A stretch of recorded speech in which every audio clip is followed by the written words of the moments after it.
we need to link the notion of innovation to conflict. It's obvious. So, and one of the conversations we introduced was one by Marquis Chauchan, who was at that time a fellow at the Institute, dealing with the question, what happened in the First World War when, for the first time, small airplanes were introduced not to operate as bombers, but to operate as, you could say, a kind of spying eye. So she created a project which was based on the analogy of a changing perspective on the world, which of course was at that time became very actual through the introduction of the drone. And this conversation about, you could say, civic space and the introduction of the military became a very fundamental conversation for her.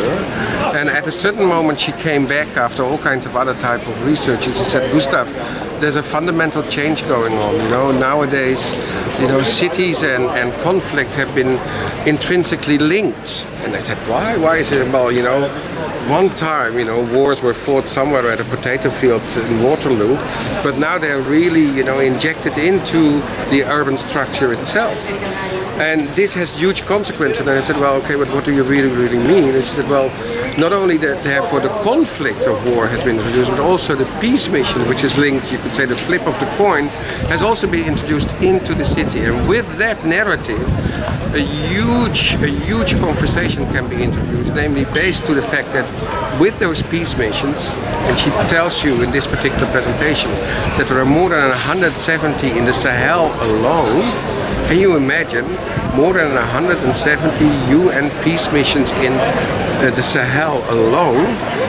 With these type of missions, huge amount of money and water, electricity, but also hospitals and so could become available to cities which are completely depleted and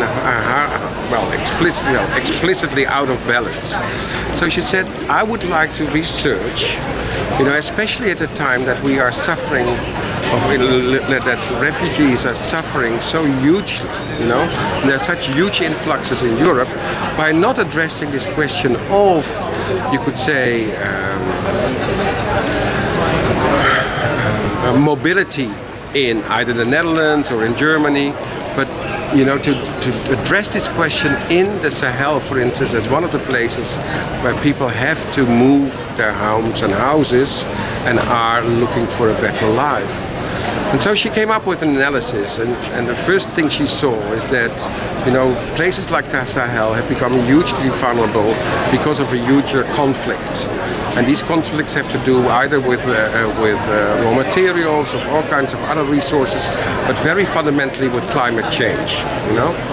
Then there were additional layering, for instance, the different roles of Tuaregs, who since, you could say, the fall of Gaddafi and Libya, have now, changed their role. Before they were like the private army of Gaddafi, have now become part of the cocaine trade. So she simply unravels this beautiful and horrible, you could say, complex story to in the end come to the role of the peace missions. And she says, look, those peace missions now, they are there to stabilize the situation.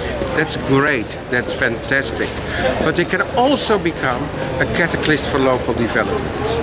The moment we are willing to open up, that's how she refers to it, to open up in terms of dialogue, in terms of knowledge exchange, in terms of resources exchange, the peace missions become more than an island, they become more than a satellite, and they really can become part of a much larger human, you could say, conversation.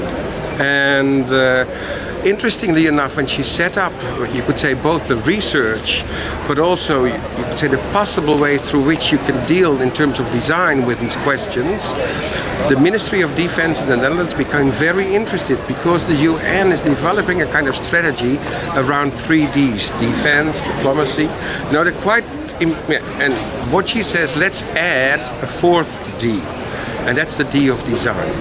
Right. So that's the plan. What you see here is the enormous scale of current conflicts. Secondly, it zooms into the Sahel.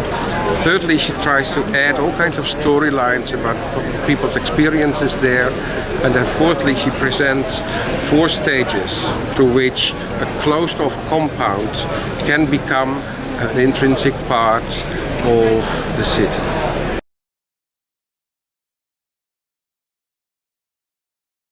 we started this conversation in 2014. I think this is the biggest tool we have as a cultural institute to address it on a global level. What I find fantastic is that we are now in the position to facilitate researchers with such an independent voice. Secondly, now she it was capable to present this here.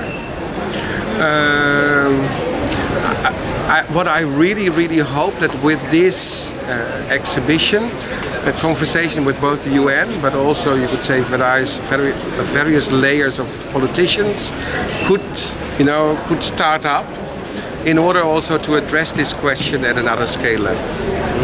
I think at a certain point, the domain of culture is not able to implement policies. It's able to either visualize a question or to function as a kind of agenda setter in a modest way, but there it stops. Absolutely, and the fact, of course, that this conversation was only available or could only be done through the collaboration of both the Ministry of Foreign Affairs and the Ministry of Defense. The type of knowledge which we present here is also generated not so much by Marquis but also by the Ministry of Defense. And the fact that she was capable of presenting this together with our Ministry of Foreign Affairs at the UN already means, that the architect operated already beyond, you could say, maybe a classic confinement of what architecture is. I think this project really tries to address what architecture also could be. But it does presume an almost hybrid position, of both the researcher, the activist, the designer, and it's this layering of possible modes of operandi which are being very clearly presented. And yes, I completely agree with you. It also presupposes a larger political context, as always when the architect is dealing with, you could say, large-scale questions.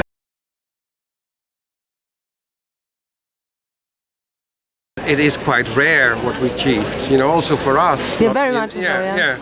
And I'm also not sure if we can repeat that. One of the beauties is of course always the element of luck. So in this case, the Dutch government is interested in this story because of their own agenda. They're quite interested in adding to the conversation about the ideology of the UN.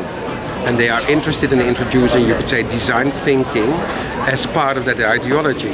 And you need those type of, you could say, larger environments in order to make a project work or not. The only thing I know now is that this project seems to touch upon, you could say, beyond a moral notion, if what type of role the architecture should be in order to improve people's lives. It has a kind of intrinsic logic which seems to attract people, and so hopefully this is one of the elements which can make this project find a continuation. Yeah, continuation. As far as I can read it now, there seems to become a kind of public awareness, about the peace mission, the huge amount of resources which are linked to it, the fast effect it has on local communities, and the type of productive roles it could fulfill if it opens up to local communities. And it's not that you could say this is never done before. Airstrips were used, for instance, in Afghanistan, both for the UN and a local development, and operated later on as part of a kind of civic legacy in order to stimulate local economies. So it's not completely rare, but in this case, you could say that it's addressed as a fundamental potential and not as a coincidence which can maybe lead to. And this is, I think, the beauty of it.